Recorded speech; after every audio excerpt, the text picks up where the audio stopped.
Demikian sebagaimana titah yang Pertuan Agong untuk melihat bahawa kita ingin mahukan negara yang dapat ditadbir dengan cepat dan juga dengan kelancaran yang sempurna untuk terus memacu ekonomi negara. Dan kita nak berbincang bagaimana Kabinet baru Perikatan Nasional ini untuk kita tinjau dari pelbagai aspek bersama dengan analisis politik dan juga geostrategis Azmi Hassan. Terima kasih bersama kita untuk pagi ini. Baik, bagaimana Doktor melihat bahawa inilah satu perikatan yang dinantikan oleh rakyat kerana melibatkan, tadi kita perhatikan walaupun tanpa timbalan Perdana Menteri, tetapi telah pun dipaksikan dengan 4 menteri utama yang belum pernah diwujudkan sebelum ini, tetapi pastinya ada peranan yang penting dengan portfolio tertentu. Pada masa sama juga kita dapat melihat kembalinya PAS ke Kabinet selepas lebih 40 tahun. Jadi rencang pelbagai variasi didukung pula oleh individu yang berpengalaman dalam selok-belok tabiran negara. Jadi apa rumusan awal yang dapat kita bacakan? Ya Fitri, perbincangan utama adalah 4 menteri kanan itu tanpa timbalan Perdana Menteri. Tapi bagi saya, kalau dilantik timbalan Perdana Menteri, hanya seorang saja. Ataupun paling kuat 2 orang. Jadi bagi saya, kalau ada 4, kenapa kita perlu ada 2 sahaja? Tapi itulah realiti politiknya. Kerana pembahagian kuasa, seperti Fitri katakan tadi, Perikatan Nasional adalah bukan sahaja dinantikan oleh rakyat, tetapi tidak dijangka berlaku. Jadi itu yang dikatakan amat unik sekali. Tapi semasa off-air tadi Fitri mengatakan agak was-was. Tapi jangan risau, seperti kata Perdana Menteri sebentar tadi, bahawa ini adalah kabinet yang boleh bekerja. Kabinet yang boleh dikatakan memberikan hasil seperti yang dikehendaki. Jadi itu harapan rakyat sebenarnya. Berpandukan pada wibawa dan kredibiliti juga pengalaman. Dan pengalaman itu penting. Ada gabungan. Seperti kata ada gabungan profesional, mereka yang berpengalaman, pertama kali menjadi menteri, timbalan menteri. Tapi yang penting saya melihat bahawa gagasan kabinet sekarang tidak akan menyisihkan orang-orang lama dalam politik, dan yang paling penting Fitri, tidak menyisihkan penjawat awam lagi. Saya rasa itu paling penting untuk menjadikan satu kabinet yang kuat untuk rakyat Malaysia. Ada juga yang mengatakan bahawa ini saiznya agak besar berbanding dengan PH sebelumnya, apa komen? Ya, memang dikatakan amat besar, tapi ini dikatakan keperluan politik semasa. Kerana kalau kita lihat Perikatan Nasional adalah gabungan banyak parti. Bukan saja gabungan banyak parti yang dikatakan mesra dengan Perikatan Nasional, tapi yang berada di Sabah, Sarawak, itu yang menjadikan jumlah menteri dan juga timbalan menteri agak besar berbandingan dikatakan kabinet lama itu. Tapi itulah realiti pada hari ini. Mungkin dapat komen sikit tentang menteri utama ini. Apakah mungkin fungsi mereka itu melangkaui untuk nanti memantau segala perkembangan, termasuklah nanti mempengerusikan beberapa hal penting dalam negara? Ya, seperti yang dimaklumkan oleh Perdana Menteri semalam, bahawa Menteri Kanan ini dikatakan setara dengan timbalan Perdana Menteri. Tapi yang paling penting adalah setiap Menteri Kanan keempat-empat itu mewakili gagasan Perikatan Nasional. Mereka yang berada dalam Perikatan Nasional itu dari segi keperluan politiknya, kenapa ada 4. Tapi yang paling penting, seperti Fitri katakan tadi, sektor-sektor yang diwakili oleh menteri-menteri kanan ini, hal ehwal ekonomi, pertahanan, pendidikan, dan yang paling penting Datuk Seri daripada Sarawak, GPS Sarawak adalah untuk hal ehwal Sabah Sarawak. Jadi ini dia katakan bahawa sektor-sektor yang akan diwakili oleh Menteri Kanan. Tapi bukan itu saja.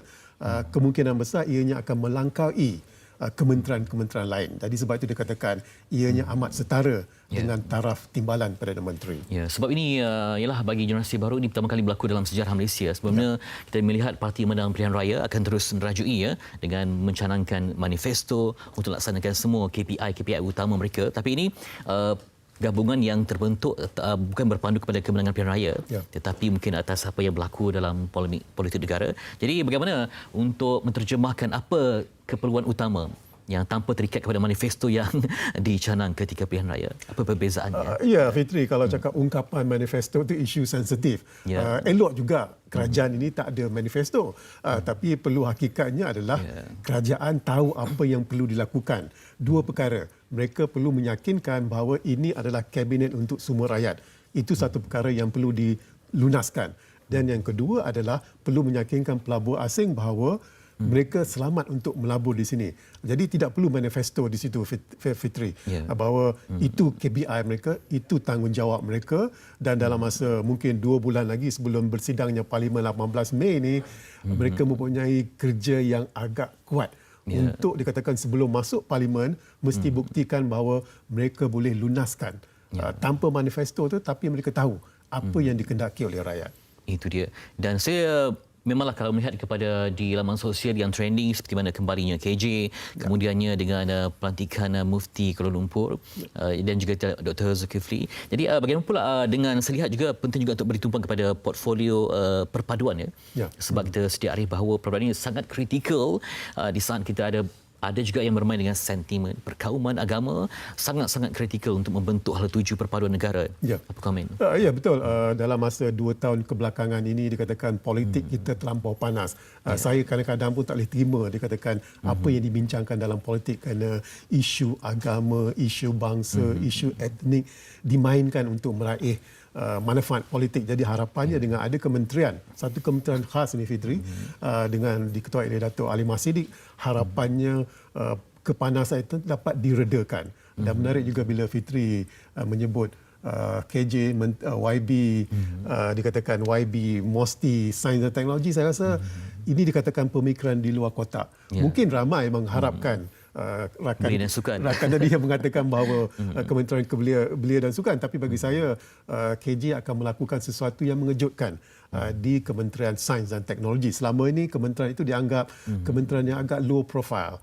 Dengan harapan KJ berada di sana, satu pendekatan baru yang dapat dicernakan. Ya, juga menjadi tumpuan sekarang ini sebab kita pun pentingkan juga ekonomi yang konsisten ya. Sebab impaknya bukan hanya geopolitik tapi juga geoekonomi. Dengan pelantikan Tengku Zafrul ini bagaimana? Seorang yang sangat terkenal prominent dalam bidang finance bagaimana? Ya, bukan saja beliau terkenal di sidang bidang korporat, tapi yang paling penting Fitri adalah tidak pernah saya melihat Zafrul sebelum ini dikaitkan dengan parti politik.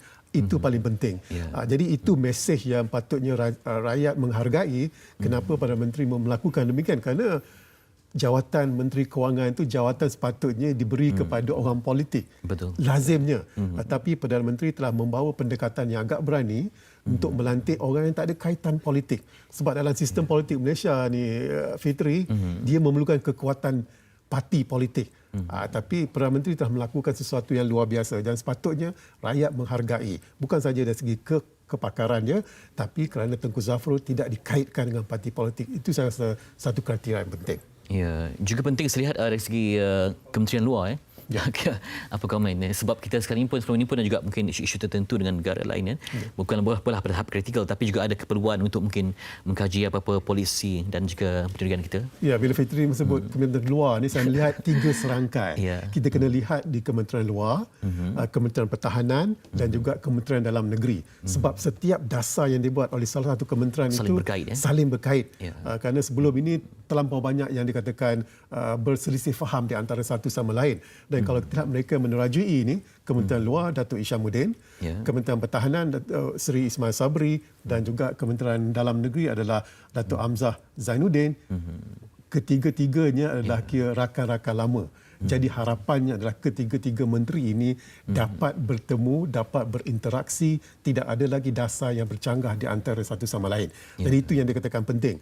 Kerana mungkin ada dikatakan niat tersirat Perdana Menteri melantik ketiga-tiga mereka ini, walaupun satu ketika mereka daripada parti yang sama, tapi yang paling penting ketiga-tiga menteri ini boleh bercakap di antara satu sama lain. Komunikasi itu penting sebab ia adalah satu mungkin 3 serangkaian yang sangat konsisten. Baik, juga tadi kita belum ulas lagi tentang bagaimana PAS dalam kabinet.